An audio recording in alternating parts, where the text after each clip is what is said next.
ஆண்டவரை போல நல்லவர் ஒருவருமே இல்லை. நான் ஒரு சம்பவத்தை ஏற்கனவே சொல்லியிருக்கேன்னு நினைக்கிறேன். என்னுடைய மூத்த மகன் ஜூடா ஒரு வீட்டில் இருந்து கிளம்பும்போது காலையிலேயே அம்மாட்ட கோச்சிட்டார். அம்மாவுக்கும் அவனுக்கும் பயங்கரமான ஒரு வாக்குவாதம், ஒரு பெரிய சண்டை. உடனே பாஸ்டம்மா பிடிச்சி நல்லா திட்டாங்க அவனை. நானே எதுக்குப்பா அப்படி திட்டுற, வேண்டாம், இவ்வளோ திட்டிருக்க வேண்டாமே. திட்டின உடனே அவன் என்ன பண்ணிட்டான்னா ரொம்ப கோச்சிட்டான். ரொம்ப காலையிலேருந்து யார்கிட்டையுமே எதுவுமே பெருசாக பேசலை. அப்போ நான் போய் சொன்னேன், சூரியன் அஸ்தமிக்கிறதுக்கு முன்னாடி கோபம் தண்ணியை கடவுதுன்னு பைபிள் சொல்லுதுப்பா. நீ காலையிலேருந்து இவ்வளோ நேரம் நீ கோபமாக இருக்கிறியே அப்படின்னா உங்களுக்கு எதுவுமே தெரியாது ரெடி, நீங்கள் போயிருங்க அப்படின்ட்டான். என்கிட்ட ரொம்ப கோபமாகவே இருந்தான். அப்போ நான் சொல்லிகிட்டே இருந்தேன், இல்லை நீ ஒரு ஊழியக்காரன், உனக்கு இவ்வளோ கோபம் வரக்கூடாது, நீ பலிபீடத்தில் நிற்கிறவன், நீ இவ்வளோ கோபப்படக்கூடாது, இந்த மாதிரி அடிக்கடி சொல்லிகிட்டே இருந்தேன். ஆனால் சொல்லிகிட்டே இருந்தாலும் எங்கள் கூட ட்ராவல் பண்ணிகிட்டே இருந்தான். அப்போ நாங்கள் ஏதாவது சாக்லேட் சாப்பிடும்போது சாக்லேட்டை கொடுத்தா எனக்கு வேண்டாம் அப்படிங்க ஒரு 2 டைம் கொடுத்து பார்ப்போம், 3ஆவது டைம் வேணான்னா நாங்கள் விட்டுட்டோம். இந்த மாதிரியே போய் அப்போ நாங்கள் என்ன தீர்மானம் எடுத்தோம்னா, சரி இன்னைக்கு நைட்டு நம்ம வெளியில் சாப்பிட்றலாம் அப்படின்னு முடிவெடுத்தோம். சரி இவன் கோச்சிட்டுக்கான், ஆனால் வந்துட்டான். வெளியில் போனோம், ஒரு கடையில் சாப்பாடு ஆர்டர் பண்ணோம். உனக்கு என்ன வேணும்னு கேட்டால் இவன் எதுவுமே வேணான்ட்டான். நானும் என்னென்னமோ சொல்லி பார்த்தேன், ஏதாவது கொஞ்சம் சாப்பிட்றா, ஒரு தோசை சாப்பிட்றா, இல்லைன்னா கொஞ்சம் சிக்கன் வேணா சாப்பிட்றா. ஏன் எனக்கு வேண்டான்னு சொல்கிறேன் இல்லை டாடி. ஆனால் நாங்கள் 3 பேருமே நல்லா சாப்பிட்டோம். சரி என்ன பண்ணுறது, நம்ம இனி அவன் கோச்சிருக்கான்றதுக்காக நம்ம வைத்த பத்தி போட்டுற முடியாதுல்ல அப்படின்னு சொல்லிட்டு எதுலையுமே இறங்கல. வீட்டில் வந்தாச்சு, வண்டியை கொண்டு நிப்பாட்டி வீட்டுக்குள்ளே என்ட்ராயிட்டோம். இப்போ நைட்டு படுக்க போகிறோம். இவன் ஏற்கனவே காலையிலேயே கோவிச்சிட்டு சரியாக சாப்பிடலை, இப்போ நைட்டு சுத்தமாக சாப்பிடலை. அவன் சாப்பிடலைன்னா அவனுக்கு என்ன ஆகும்னா தூக்கம் அது அதிகமாக வராது. இப்போ வீட்டுக்குள்ளே என்ட்ராய் வந்த உடனே ஒரு ஈன குரலில் ஒரு சத்தம் வருது, எனக்கு பசிக்குது, எனக்கு பசிக்குது. உடனே அவங்க அம்மா சத்தம் போட்டு, ஏன் நாங்கள் அங்கேயே சாப்பிடுன்னு சொன்னோம்ல, நீ சாப்பிடாம வந்தல, இப்போ என்ன பண்ணுறது அப்படின்னா, எனக்கு பசிக்குது, நான் என்ன பண்ணுறது அப்படின்னு கேட்டு அவங்க பாசமாக பாட்டுக்கு மேலே போயிட்டாங்க. எனக்கா கஷ்டமாக இருந்துச்சு, என்னடா இவன் இப்படி இருக்கு அப்படின்னு பார்த்தா, சரி ஒன்றும் இல்லை ஏதாவது இருக்கான்னு தேடி பார்த்தா ரசமும் சாப்பாடு தான் இருந்துச்சு. வேற வழியே இல்லாமல் ரசத்தை கொஞ்சம் சூடு பண்ணி சாப்பாடை போட்டு ரசத்தோட சாப்பிட்டான். அப்போ நான் என்ன சொன்னேன் அப்படின்னு சொன்னேன், நல்லா நினச்சிக்கோ, சில காரியத்தை நம்ம இறங்காததுனால நம்ம ரொம்ப கடினமாக இருந்தால் பாதிக்கப்படுறது யார் தான் பாதிக்கப்படுவோம்னா சொல்லுங்களேன், நம்ம தான் பாதிக்கப்படுவோம். ஏன் அப்படின்னா இதுவே நானாக இருந்தேன்னு வச்சுங்களேன், நான் அந்த மாதிரி இருதய கடினமாக இருந்து நான் சாப்பிட மாட்டேன்னு சொல்லி எனக்கு பசிச்சுன்னா என்ன பண்ணியிருக்கலாம்னா, நான் போய் சாவியை எடுத்துகிட்டு போய் எங்கே சாப்பிட்டுக்கலாம், கடையில் போய் சாப்பிட்டு வந்துடுவேன். நான் வளர்ந்துட்டேன், என் கையில் காசு இருக்குது, என் கையில் வண்டி இருக்குது. ஆனால் அவன் சின்ன பையன். இப்போ நல்லா நினச்சிக்கங்க, நம்ம ஆண்டவருடைய பிள்ளைங்க, நம்ம ஏசப்பா பிள்ளைங்க. ஸோ ஏசப்பா பிள்ளைகளாக நம்ம இருக்கிறதுனால உலகத்தில் இருக்கிற மனுஷன் மாதிரி நம்ம என்ன பண்ண முடியாது. சத்தமாக சொல்லுங்களேன், நீ கோச்சிக்கோ, நீ சொன்னிக்கோ, அவ்வளோதான், நான் கடினமாக இருக்கேன், நான் சாகிற வரைக்கும் உங்ககிட்ட பேச மாட்டேன், நான் ஒப்புரவாக மாட்டேன், நீ என்னைக்குனாலும் எனக்கு எதிரி தான், நான் வரமாட்டேன், நான் வாழ்ந்துக்குவேன் அப்படின்னு நம்ம சொல்ல முடியாது. ஏன், எப்படி அவனுடைய வயசின் நிமித்தமாய் இருதய கடினமாக இருந்தாலும் வெளியில் போய் அவனால் பண்ண முடியலையோ, அதே போல நமக்கு யார் இருக்கா அப்படின்னா நம்மளை ஆண்டவர் கண்ட்ரோல் பண்ணுறார். நம்ம ஆண்டவருக்கு விரோதமாக எதுவும் பண்ண முடியாது. நம்ம சர்ச்சில் உட்கார்ந்த உடனே ஆண்டவர் நம்மோட பேசுவார். திருவிருந்த இறக்கிறதுக்கு முன்னாடி ஆண்டவர் நம்மோட பேசுவார். ஆண்டவர் ஒப்புரவாக சொல்லிட்டே இருப்பார். ஆண்டவருக்கு விரோதமாய் நம்ம யாருமே நிற்க முடியாது. அதனாலே ஒன்று நினைத்துக் கொள்ளுங்கள், இருதய கடினத்தை விட்டு நம்ம மனம் திரும்பாவிட்டால், நம்ம மாறாவிட்டால் பாதிக்கப்படுகிறது யார் தான் அப்படின்னு சொன்னால் நம்ம தான் பாதிக்கப்படுவோம். நீங்கள் தான் சிக்காவீங்க, நீங்கள் தான் அவமானப்படுவீங்க, நீங்கள் தான் ஒன்றும் இல்லாமல் ஆயிடுவீங்க, உங்களுக்கு தான் வியாதி வரும். அதற்கு மாறாக ஆண்டவரிடத்தில் இன்னைக்கு வாச்சது மாதிரி என்ன கேட்கணும் அப்படின்னு சொன்னா, ஆண்டவரே எனக்கு என்ன இருதயத்தை தரும் அப்படின்னா, உங்களுக்கு நவமான இருதயத்தை கொடுத்து உங்கள் உள்ளத்திலே புதிதான ஆவியை கட்டளையிட்டு கல்லான இருதயத்தை உங்கள் மாம்சத்திலிருந்து எடுத்து போட்டு சதையான இருதயத்தை உங்களுக்கு கொடுப்பேன். இந்த வாக்குத்தத்தம் யாரெல்லாம் தலை மேல இருக்கணும்னு ஆசைப்படுறீங்க? நம்பர் 2 மறந்துடாதீங்க, என்னுடைய இருதய கடினத்தின் நிமித்தமாய் பாதிக்கப்படுகிறது யார் தான்? சொல்லுங்க, சத்தமா சொல்லுங்க, சத்தமா சொல்லுங்க. நான் தான் பாதிக்கப்படுவேன். அவங்க என்ன பிரதர் நிம்மதியா கொரட்டை விட்டு தூங்குவாங்க. இது தூங்காம இருக்கிறது யார் தான்? அவங்க என்ன பிரதர் மூக்கு முட்டை சாப்பிட்டுட்டு போய் படுப்பாங்க. சாப்பிடாம இருக்கிறது யார் தான்? சொல்லுங்க. சிலருக்கெல்லாம் அவ்வளோ சண்டை போட்டுட்டு நிம்மதியா என்ன வரும்? அந்த தூக்கம் எப்படி வருதோ நமக்கு தெரியல. சிலர் அவ்வளோ சண்டை போட்டுட்டு வயிறு நிறைய எப்படிதான் சாப்பிட்றாங்களோ தெரியல. ஆனா நம்ம மட்டும் எப்படி உட்காந்துருப்போம் தெரியுமா? ஐயோ, அந்த டென்ஷன் ஆகி எங்கேயுமே போகாம இந்த கேரக்டர்ல நீங்க இருந்துட்டீங்கன்னா உண்மையிலே உங்களுடைய வாழ்க்கையை ரொம்ப தூரம் நீங்க எடுத்துட்டு போகவே முடியாது. சிலர் வந்து ரொம்ப ரிலாக்ஸ் ஆயிடுவாங்க சிஸ்டர், பிரதர், ரொம்ப ரிலாக்ஸ் ஆயிடுவாங்க. அவ்வளோதான். ஒரு டிவியினுடைய ஒரு நிகழ்ச்சியை பார்த்தா ரிலாக்ஸ் ஆயிடுவாங்க, ஃபோனில் ஒன்று பார்த்தா ரிலாக்ஸ் ஆயிடுவாங்க, வீட்டை விட்டு வெளியே போனால் ரிலாக்ஸ் ஆயிடுவாங்க, கொஞ்ச நேரம் தூங்கினா ரிலாக்ஸ் ஆயிடுவாங்க. ஆனால் நம்மளால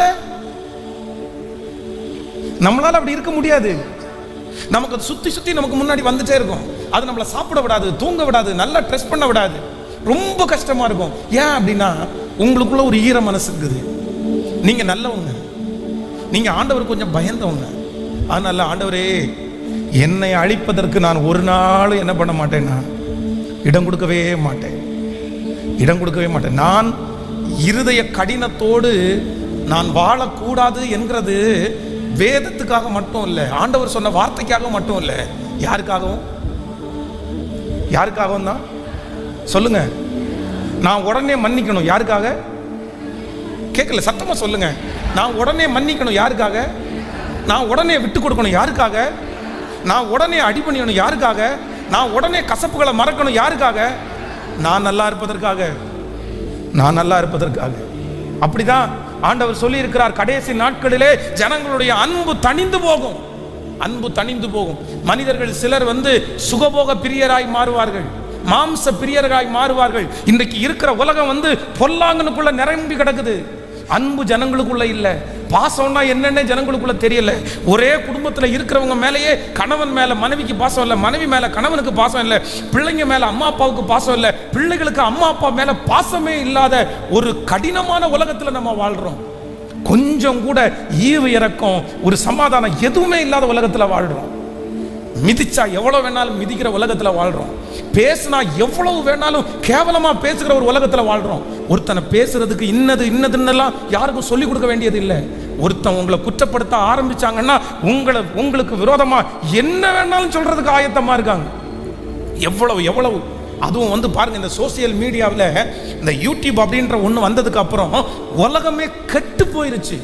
அதுவும் இதுல அதிகமாய் உலக நாடுகளிலேயே இந்த மீடியாவில் கெட்டு போயிருக்கிறது என்ன அப்படின்னா தமிழ்நாடு தான் அதிகமாக கெட்டு போயிருக்குது.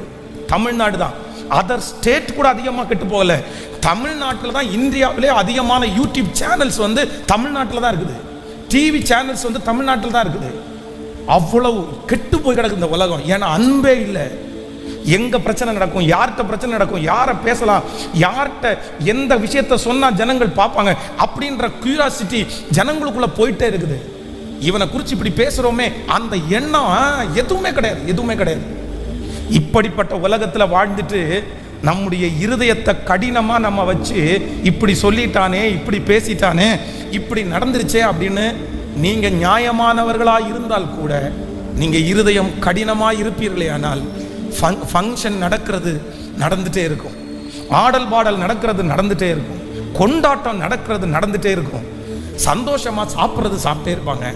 ஆனா அந்த வீட்டுக்குள்ளேயே துக்கமா இருந்தது யாரு சொல்லுங்களேன்? மூத்த குமாரன். ஆனா அத்தனை நாள் அந்த வீட்டுக்கு நல்ல பையனா இருந்தவன் யாரு சொல்லுங்க, சத்தமா சொல்லுங்க. கேட்கல? மூத்த குமாரன் தாங்க நல்ல பையன். அப்பாவுடைய சொத்தை தம்பி புடுங்கி சாப்பிட்டதுக்கு அப்புறம் கூட நீங்க உயிரோடு இருக்க வரைக்கும் நான் உங்கள்கிட்ட வாங்க மாட்டேன்ப்பா அப்படின்னு அப்பாவுடைய சொத்தை பிடுங்காதான் யாரு? ஆனா இன்னைக்கு அவமானத்தைப்பட்டு ஒரு சந்தோஷம் இல்லாம துக்கத்தோட கோபமா ட்ரிக்கரா உட்கார்ந்து இருக்கிறது யாரு? ஏன்? நான் நல்லவன் தான், நல்லவன். நான் நல்லவனா இருந்ததுனால, அவன் நல்லவனா இருந்ததுனால தான் அவனுக்குள்ள அந்த மாதிரி ஒரு இருதயம் வந்துச்சு. ஆனா ஆண்டவர் என்ன சொல்றாரு அப்படின்னா, ஆப்போசிட்ல இருக்கிறவங்க தப்பு பண்ணி நீங்க நிரபராதியா இருந்தா கூட உங்களுக்கு என்ன இருதயம் இருக்கக்கூடாதாமா? ஹல்லேலூயா. பிரதர் சிஸ்டர், யாரையோ ஒருத்தரிடத்துல ஆண்டவர் பேசிட்டு இருக்காரு, மகளே நீ ஒரு தப்புமே பண்ணல, ஆனா நீ தான் சிறுமையை அனுபவிக்கிற. மகனே நீ ஒரு தப்புமே பண்ணல, ஆனா நீ தான் சிறுமையை அனுபவிக்கிற. எல்லாரும் சந்தோஷமா இருக்காங்க, உன்னை கோவப்படுத்தினவங்க சந்தோஷமா இருக்கிறாங்க, உன் மனசை கஷ்டப்படுத்தினவங்க சந்தோஷமா இருக்கிறாங்க, உன்னை இந்த நிலைமைக்கு ஆளாக்குறவங்க சந்தோஷமா இருக்கிறாங்க. ஆனா ஆண்டவர் வாக்கு கொடுக்கிறாரு, சந்தோஷமா இருக்க வேண்டியவங்க அவங்க இல்ல, நீ தான் சந்தோஷமா இருக்கணும். நீ தான் சந்தோஷமா இருக்கணும். துன்மார்க்கன் சந்தோஷமா இருக்கிறான்ல, உங்களுக்கு விரோதமா பிரச்சனை பண்ண அவங்க சந்தோஷமா இருக்கிறாங்கல்ல, உங்களை இந்த நிலைமைக்கு கொண்டு வந்தவங்க அவங்க சந்தோஷமா இருக்கிறாங்கல்ல. கர்த்தர் வாக்கு கொடுக்கிறாரு, அவனே துன்மார்க்கனே சந்தோஷமா இருக்கும்போது நீங்க ஆண்டவருக்கு பயந்து ஆண்டவரோட வாழ்கிற பிள்ளைங்களாகிய நீங்களும் நானும் மகிழ்ச்சியா இருக்க வேண்டாமா?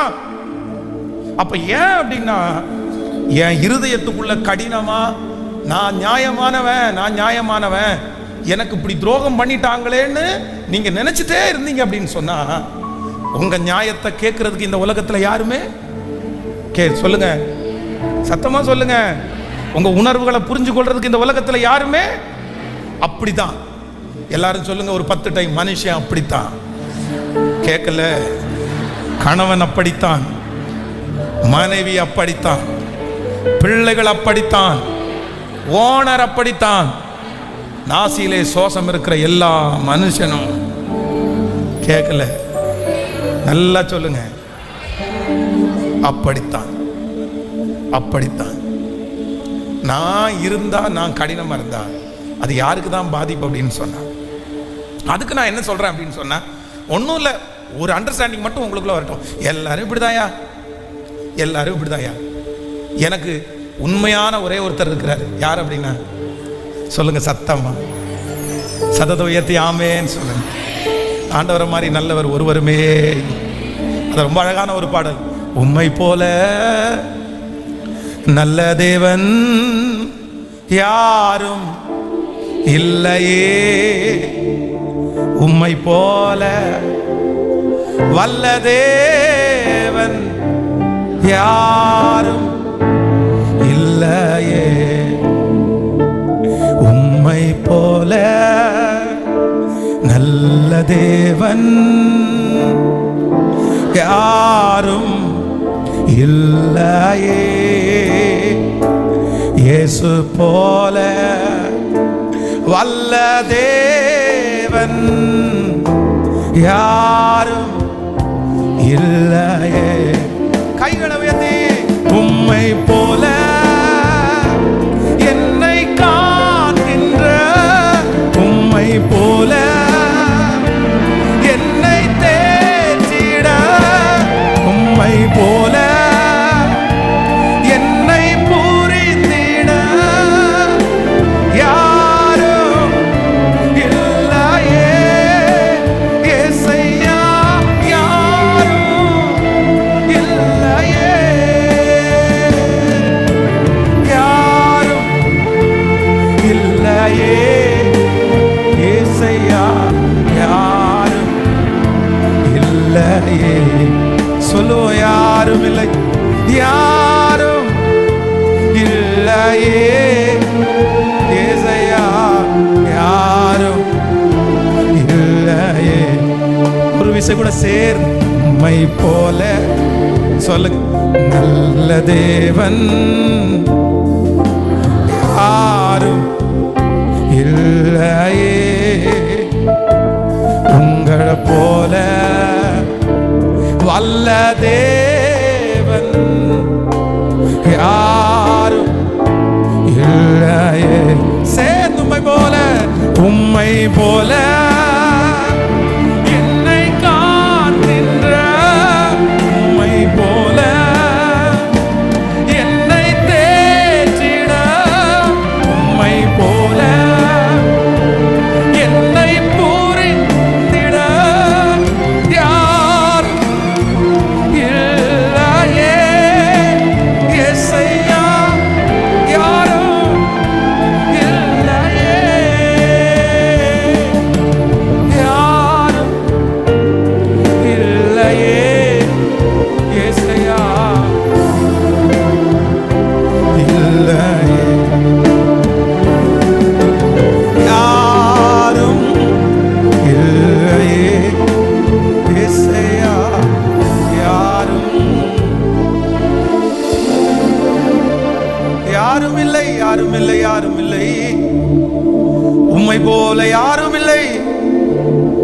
உம்மை போல யாரும் இல்லை, உம்மை போல யாரும் இல்லை, உங்களை போல யாரும் இல்லை. ஹல்லேலூயா, ஆமென். அதனாலதான் ஆண்டவர் சொல்வது என்ன சொல்றாரு அப்படின்னா, சந்தோஷப்படுகிறவர்களோட சேர்ந்து சந்தோஷப்படுங்கள், துக்கப்படுகிறவர்களோடு சேர்ந்து துக்கப்படுங்க. அவ்வளோதான். இதான் அண்டர்ஸ்டாண்டிங். சிலர் வச்சுக்குவாங்க, சிலர் தூக்கி வீசுவாங்க. ஆனால் இந்த மூத்த குமாரனை மாதிரி யாருடைய வாழ்க்கையும் அமைஞ்சிடவே கூடாது. மூத்த குமாரனை மாதிரி நீங்கள் இருந்துடவே கூடாது. இன்னைக்கு இருக்கிற நிறைய கிறிஸ்தவர்கள் யாரை மாதிரி தான் இருக்காங்க அப்படின்னா, மூத்த குமாரனை மாதிரி தான் இருக்காங்க. ஒரு தப்பு பண்ணலை, நல்லவங்க, நியாயமானவங்க. ஆனால் ரொம்ப பாதிக்கப்படுறது யாரு? ஒரு வீட்டில் ஒரு பையன் சினிமா பைத்தியம், சினிமா பார்க்குறான். அப்பாவா நல்லா சிகரெட் அடிப்பார், இளைய பொண்ணு பிள்ளையா ஃபுல்லாக ஃபோனு உட்காந்துருக்கும். ஆனால் அந்த வீட்டிலையே ஒரே ஒரு அம்மா முட்டி முட்டி முட்டி ஜோம் பண்ணிகிட்டே இருப்பாங்க, அழுது ஜோம் பண்ணிகிட்டே இருப்பாங்க. பாதி நாள் சாப்பிடாம உபவாசம் இருந்து ஜோம் பண்ணுவாங்க. ஆனால் அந்த வீட்டில் சினிமா பார்க்குற பையன் ஜாலியாக இருக்கான், அவனுக்கு ஒரு நோயும் இல்லை. சிகரெட் அடிக்கிற அந்த ஐயா அவர் பாட்டுக்கு ஜாலியாக இருக்கார், அவருக்கும் ஒன்றும் இல்லை. ஃபோன்லேயே 24 மணி நேரம் உட்காந்துருக்கிற பொண்ணு, அந்த பொண்ணும் ஜாலியாக இருக்குது. அந்த வீட்டிலையே ரொம்ப துக்கமாகி வியாதியாக உடஞ்சி போய் படுத்துருக்கிறது யாரு? கேட்கல. இப்போ கேட்குறேன், ஏன் ஏன்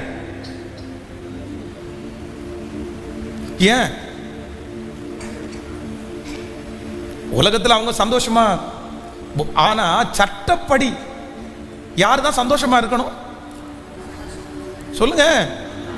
முட்டி முட்டி ஜெபம் பண்ற அம்மா தானே சந்தோஷமா இருக்கணும். கர்த்தரை தேடுற அம்மா தானே சந்தோஷமா இருக்கணும். உபவாசம் இருக்கிற அம்மா தானே சந்தோஷமா இருக்கணும். நான் நீதியா இருக்கிறேன், கர்த்தரோட நடக்கிறேன், நான் வாழ்றேன். ஆனா என்ன அப்படின்னு சொன்னா, அந்த அந்த காரியங்களை ஏத்துக்க முடியல. அவங்க அப்படி பண்ணும்போது நமக்கு அதான் வேதம் சொல்லுகிறது, பொல்லாதவர்களை குறித்து நீ எரிச்சல் கேட்கல, எரிச்சல் அடையாதே. நியாயக்கேடு செய்யறவங்களை பார்த்து நம்ம எரிச்சல் பட முடியாது, துன்மார்க்கனை பார்த்து நம்ம எரிச்சல் அடைய முடியாது. அது நமக்கு கஷ்டமா தான் இருக்கும். ஐயோ இவ்வளவு கொடுமையா இருக்கிறானே. 2 மிஷினரி ஐயாவையும் 2 பச்சை குழந்தைகளையும் வண்டிக்குள்ள வச்சு பெட்ரோல் ஊற்றி கொளுத்துறாங்க. கொளுத்திட்டு என்னமோ நான் தான் பாரதத்திற்காக பெரிய ஆள் அப்படின்னு சொல்லிட்டு இருக்காங்க. நான் தான் பாரதத்தில் அப்படி பண்றேன், தேசத்துக்கு அப்படி பண்றேன் அப்படின்னு சொல்லி அவங்கள என்கரேஜ் பண்றவன் 2 பச்சை குழந்தைங்களை பெட்ரோல் ஊற்றி கொல்லும் போது நமக்கு எப்படி இருக்கணும், அவ்வளோ கோபம் வருது. ஆனா ஆண்டவர் என்ன சொல்றாரு அப்படின்னா, பொல்லாதவங்க இந்த உலகத்துல இருக்கிறாங்க, அவங்கள குறித்து நீ என்ன பண்ணாத, எரிச்சல் அடையாத. நம்மளை சுற்றி பொல்லாதவர்கள் இருப்பார்கள், நம்மளை சுற்றி அசுத்தர்கள் இருப்பார்கள். ஆனா நம்ம எப்படி இருக்கணும் அப்படின்னு சொன்னா ஆண்டவர் சொல்றாரு, அப்படிதான். ஆண்டவரே இது எல்லாத்தையும் சகிச்சுட்டு அவ்வளோ பெரிய தெய்வம் கோபப்படாம அவர் எழும்பி நின்னாருன்னா, அவர் ஒரு வார்த்தை சொன்னாருன்னா இவங்க அத்தனை பேர் சாம்பல் ஆயிட மாட்டாங்க. ஆனா ஆண்டவர் எப்படி இருக்கிறாரு? சத்தமா சொல்லுங்க. நீடிய பொறுமையா, அமைதியா. துன்மார்க்கனை பார்க்கிறாரா, அசுத்தனை பார்த்துட்டு இருக்கிறா, எல்லாருடைய கண்ணுக்கு தெரியுது. ஆனா கூட அவர் எப்படி இருக்காரு? அமைதியா. சரி போ போ, எவ்வளவு தூரம் போவ, கர்த்தர் விட்டு வச்சிருக்காரு. அப்ப நம்ம என்ன ஆயிடக்கூடாது அப்படின்னு சொன்னா, ஆண்டவரே எனக்கு ஒரு கிருபை, நான் எப்படி இருக்கணும்னா லகுவாய். நான் நம்புறேன், பிரசங்கம் பண்ணும்போதே உங்களுக்கு நான் ஜெபம் பண்றேன். இது நிறைய பேருடைய இருதயத்துக்குள்ள அமருகிறதற்காய் ஆண்டவருக்கு நன்றி செலுத்துகிறேன். உங்க இருதயத்துக்குள்ள அப்படியே அமருது. ஆண்டவர் உங்களை சுகமாய் வைப்பார். நீங்கள் நிறைய வருடங்கள் வாழ்வீர்கள். இந்த செய்திக்கு பிறகு உங்களுடைய வாழ்க்கை ரொம்ப லகுவாக இருக்கும் என்று நான் நம்புகிறேன்.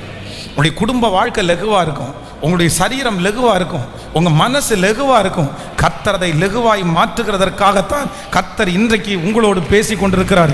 உன்னுடைய இருதயம் கடினப்படவே வேண்டாம். ஒரு லகுவான இருதயத்தை எனக்கு கிருபையாய் தருகிற ஆண்டவர், அவர் நல்லவராய் இருக்கிறார். ஆண்டவரே எனக்கு ஒரு அறிவை தாருங்க, மனுஷன் இப்படித்தான் அப்படின்ற அறிவை எனக்குள்ளே கர்த்தர் கிருபையாய் தருகிறவர். சொல்லுங்க, எல்லாரும் கைகளை மேலே உயர்த்தி ஆண்டவரத்துல சொல்லுங்க, ஆண்டவரே மனுஷன் இப்படித்தான், மனிதன் இப்படித்தான். இந்த ஒரு எண்ணத்தை எனக்குள்ள ஹல்லேலூயா அப்படி நான் புரிஞ்சுக்கக்கூடிய ஒரு கிருபையை கர்த்தர் எனக்கு தாருங்க ஆண்டவரே, தாருங்க ஆண்டவரே. கேட்க கேட்க ஆண்டவர் நிறைய பேருக்கு கட்டளை இடுகிறார். ஹல்லேலூயா ஹல்லேலூயா ஹல்லேலூயா ஹல்லேலூயா. கண்கள் நீதிமான்களை நோக்கி பார்க்கிறது. நான் அவமானம் அடைய மாட்டேன், நான் அவமானம் அடைய மாட்டேன். காரணம் நான் உம்முடைய பிள்ளை, நான் உம்முடைய பிள்ளை, நான் உம்முடைய பிள்ளை. ஹல்லேலூயா. கைகளை உயர்த்தி ஆமென் அல்லேலூயா சொல்லுங்க.